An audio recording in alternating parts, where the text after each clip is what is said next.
Hey everybody, and welcome to today's video. And today guys, I'll be showing you how to see your Spotify Wrapped in a quick and easy way. So yeah guys, this works both the same on Android and iPhone, so you do not have to worry what kind of phone you have. So make sure to watch my steps till the very end so you can make sure this works the same for you. But yeah guys, let's get straight into it. You're probably very excited for Spotify Wrapped and you're checking your email or your notifications to see if it is arrived for you.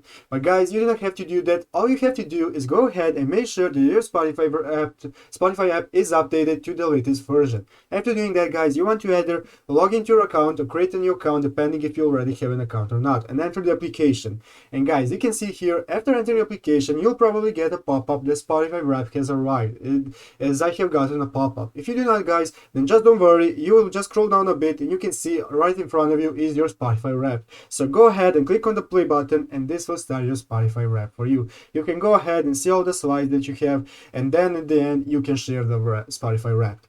So yeah guys, that's how you do it. I hope this video was helpful. If it was, make sure to leave a like and subscribe to the channel. So yeah guys, thank you for watching, take care and bye.